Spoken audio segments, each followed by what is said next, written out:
నమస్కారం. మాగల్ఫ్ న్యూస్ కి స్వాగతం. ప్రతిరోజు 6 దేశాల తాజా వార్తలు మీకు అందించబడుతున్నాయి.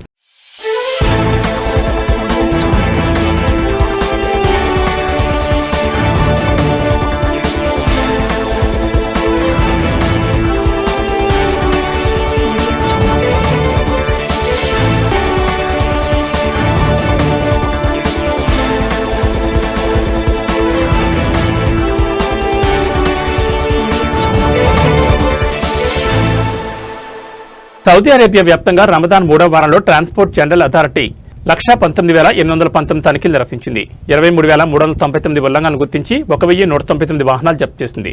యాత్రికులకు సురక్షితమైన రవాణా నిర్ధారించడానికి మక్కా మరియు మదీనా ప్రాంతాల్లో తనిఖీలు చేపట్టినట్టు తెలిపింది.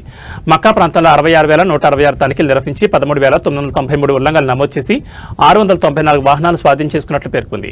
అలాగే మదీనా ప్రాంతాల్లో 18,843 తనిఖీలు చేపట్టి 4,627 ఉల్లంఘనలు నమోదు చేయడం ద్వారా 404 వాహనాలు స్వాధీనం చేసుకున్నట్లు పేర్కొంది. డ్రైవర్లు యూనిఫామ్ ధరించకపోవడం, పర్మిట్లు లేకుండా నడపడం, అన్ఫిట్ వాహనాలు, టాక్స్ మీటర్లలో ట్యాంపరింగ్ వంటి సాధారణ ఉల్లంఘనలు అధికంగా ఉన్నాయని అథారిటీ అధికారులు తెలిపారు. ఖతార్లో అనధికారిక వీడియో క్లిప్లను చిత్రీకరించి షేర్ చేసిన వివిధ దేశాలకు చెందిన 313 మంది వ్యక్తులను అరెస్ట్ చేసినట్లు అంతర్గత మంత్రిత్వ శాఖ ప్రకటించింది.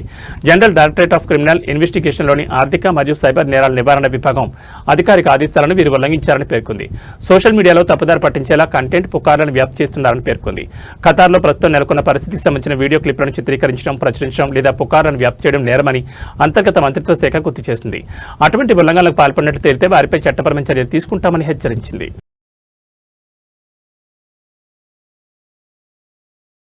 గత వారంలో దాదాపు 80 అదనపు విమానాలు నడిపినట్లు ఒమన్ ఎయిర్ తెలిపింది. దాదాపు 97,000 మందికి పైగా ప్రయాణికులు స్వదేశానికి తిరిగి రావడానికి సహాయపడినట్లు ప్రకటించింది. వైమానిక స్థావరం మూసివేత కారణంగా పరిమిత సంఖ్యలో ప్రాంతీయ మార్గాలు తాత్కాలికంగా ప్రభావితమైనప్పటికీ యూరప్, ఆగ్నేషియా మరియు ఆఫ్రికాలో విస్తరించి ఉన్న మా అంతర్జాతీయ నెట్వర్క్లో ఎక్కువ భాగం ప్రణాళిక ప్రకారం పనిచేస్తోంది. సాధ్యమైన చోట అదనపు ఫ్రీక్వెన్సీలను జోడిస్తూనే ఉన్నామని ఒమన్ ఎయిర్ ఒక ప్రకటనలో తెలిపింది. యూఏఈ నుంచి ఒమన్కు భూ సరిహద్దు దాటే ప్రయాణికులకు ఫ్లైట్ సర్వీసులను పొందేందుకు వీలుగా ఎయిర్పోర్ట్ వరకు బస్ సర్వీసులను కూడా అందుబాటులో పెట్టినట్లు ఒమన్ ఎయిర్ వెల్లడించింది. ఖతార్ లేబర్ మినిస్ట్రీ తన సేవలను తిరిగి ప్రారంభించినట్లు ప్రకటించింది. ఎక్స్టర్నల్ సెంటర్లలో సర్వీసులు అందుబాటులో ఉంటాయని తెలిపింది. ఈ మేరకు సోషల్ మీడియా అకౌంట్లో ఒక ప్రకటన జారీ చేసింది. నిరంతర సేవలు పునఃప్రారంభించినట్లు అందులో తెలిపింది. ముఖ్యంగా అల్ షహానియా, అల్ ఖోర్ ఇండస్ట్రియల్ ఏరియా మరియు అల్ బక్రా వద్ద ఉన్న కార్యాలయాలు, అల్ హిలాల్, రావ్దత్, అల్ హమామా మరియు అల్ రయాన్ వద్ద ఉన్న ప్రభుత్వ సేవా సెంటర్లో ఉదయం 9 గంటల నుంచి మధ్యాహ్నం 1 గంట వరకు సేవలు అందుబాటులో ఉంటాయని మంత్రిత్వ శాఖ వెల్లడించింది.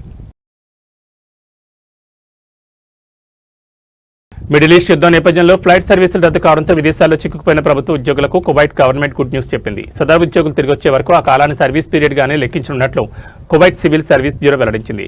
ఈ మేరకు తన సోషల్ మీడియా ప్లాట్ఫామ్ ఎక్స్లో ఒక ప్రకటన విడుదల చేసింది.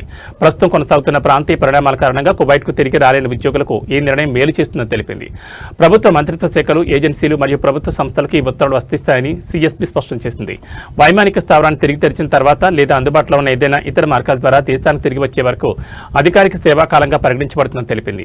ఉద్యోగికి సంబంధించి ఇప్పటికే ఆమోదించిన సెలవులు ముగిసిన తర్వాత లేదా వారు తిరిగి పని ప్రారంభించాలని భావించిన అధికారిక సెలవుల తర్వాత ఈ మినహాయింపు కాలం ప్రారంభమవుతుందని సిఎస్పీ వెల్లడించింది.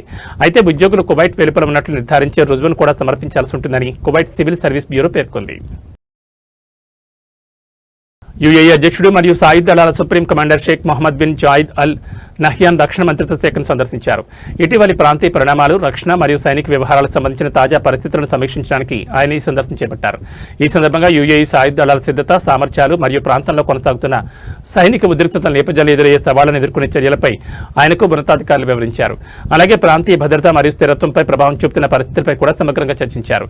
ఈ సందర్శనలో షేక్ మహమ్మద్ బిన్ జాయెద్తో పాటు దుబాయ్ క్రౌన్ ప్రిన్స్, ఉప ప్రధాని మరియు రక్షణ మంత్రి Sheikh Hamdan bin Mohammed bin Rashid Al Maktoum, Al Ain ప్రాంతానికి రూరల్ ప్రతినిధి Sheikh Hazza bin Zayed Al Nahyan, presidential court development మరియు ఫాలెన్ హీరోస్ వ్యవహారాల ఉపాధ్యక్షుడు Sheikh Riyab bin Mohammed bin Zayed Al Nahyan కూడా పాల్గొన్నారు.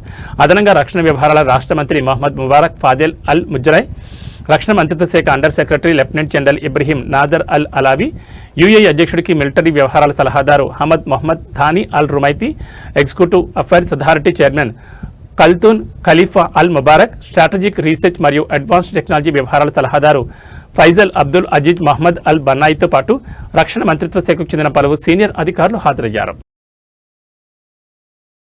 ఇవి మా గల్ఫ్ న్యూస్ విశేషాలు. మరో బులెటిన్లో మళ్ళీ కలుసుకుందాం. నమస్కారం.